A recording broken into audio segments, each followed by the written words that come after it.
Welcome to the channel, guys. I just got back late last night seeing some family in Pennsylvania.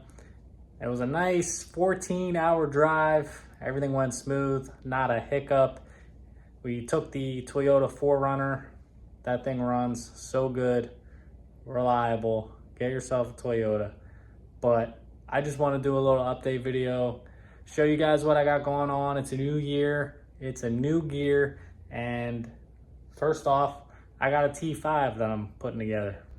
So I'm just getting all my parts together right here. Just a stock 335 gear set. He's just cruising around, spirited driving, nothing crazy, but we're still gonna put my upgraded parts in here and it's gonna be a nice build. I got the case, top cover, tail housing cleaned up, and this thing's pretty much ready to start being assembled. I always put in all my T5 rebuilds a new 1-2 slider, steel bearing retainer, all steel, one-piece cast unit. We got our nice carbon fiber lined synchronizers. Even for fifth factory was a brass ring only, but we got the nice carbon lining on there, which is awesome. All new Koyo bearings. And last but not least, this counter plate. I've explained this before in my other T5 videos. The stock plate is a stamped steel plate. It's very thin. So what happens is when you set up your bearing preload, got everything to spec, a few miles down the road, that thin stamped steel plate will stretch. You'll lose your preload.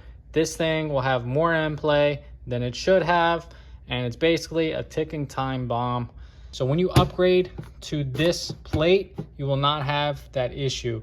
Once I set up these bearings to spec, they will stay there, more or less 1,000, maybe 2, but you will not have a ticking time bomb in the bottom of your transmission. So that is probably one of the best upgrades you can do to your T5. That is probably the worst factory flaw.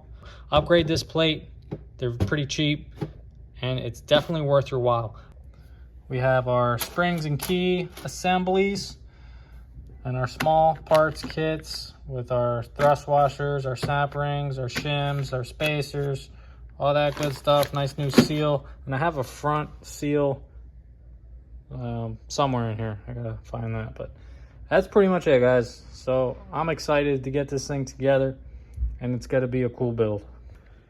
All right, guys, now what's really causing me some headaches and some grief is the steering shaft setup on my coupe. Now, the reason it's causing me a headache is because this doesn't belong in there. I'm putting a 2015 Mustang interior, engine, harness, pretty much doing a whole resto mod kind of swap in my 89 coupe. The steering shaft comes through the firewall and connects to the steering column on the dash. So let's say this is the steering column on the dash, and this is obviously the steering shaft. That's how it is sitting. This is offset to the steering column. And to top it off, at its resting place, the brake pedal is touching the steering shaft. Now, it's not that big of a deal because it's at the resting place.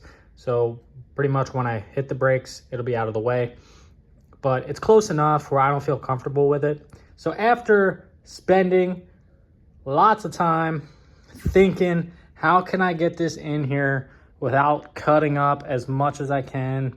And I figured the best plan of action here is to cut my brake pedal and clearance it around the steering shaft. I'll have to weld it and just reshape the direction of the pedal so it clears the shaft. And at the same time, I need to remake where this mounts up to on the firewall. So I just went ahead and I bought a whole new one because I already had cut off the rag joint on the one I got in the car right now because I was trying something. I had put a double U joint on there to try to connect these two, and it just didn't work out. I didn't feel comfortable doing it that way, so I'm pretty much back to the drawing board here, and I'm going to try this and see if this will work. So let me bring you into the car here and show you firsthand. You might have seen this in my other video, but that's what we got going on. And there's my little double U-joint I tacked together. That was my first idea, was to connect these two shafts with that double U-joint. I even bought a Heim joint. I was gonna add another mounting point in here, but long story short, that didn't end up happening. It didn't want to work. It kept binding up. Not taking that chance. But you can see that these do not line up, and if I move this more towards the left, it'll line up better. But the more to the left I go, the closer we are to that brake pedal. And if you hear that, that's hitting the header. That's the brake pedal. Well, simultaneously, they're hitting each other on that one. But this is the issue. So I didn't want to do this, but I'm gonna cut that brake pedal, kind of make like a C shape, I guess, and then back down, just so I have enough clearance for that steering shaft. And I also need to remake this whole mounting point bracket. Doesn't want to focus here, but I did a really poor job here. I was in the middle of moving across the country. When I had started this project, I had like 6 months before I left. And I was really trying to just throw this together just to get it onto a trailer, and so I could transport it out here and deal with it later. And don't worry, I was not planning on driving the car with this setup, because that is some amateur work right here. This whole bracketry needs to be redone. Chopping up my brake pedal did not sound like a safe thing to do, but I was looking at some old school trucks and stuff, and they have some pretty intricate shapes of the brake pedal. I think on like a 69 Mustang, it's kind of zigzaggy. So I was a little worried about how that shape would affect the leverage and the strength of the pedal, but I might be overthinking it a little bit. I just got to try it and see if it works. But, you know, just messing with your brakes, like I mentioned before, if your car doesn't brake or steer, then you're just asking for trouble. So, yeah, stay tuned, guys. And if we come to the trunk here, also another fun fact, guys. I had to run, oh man, I think I spent $1,000 in wire just to run this harness all the way to the back. Now the fuse box on the S550 sits in the engine bay, like next to the battery. I think it's like the front middle, next to the passenger side strut tower.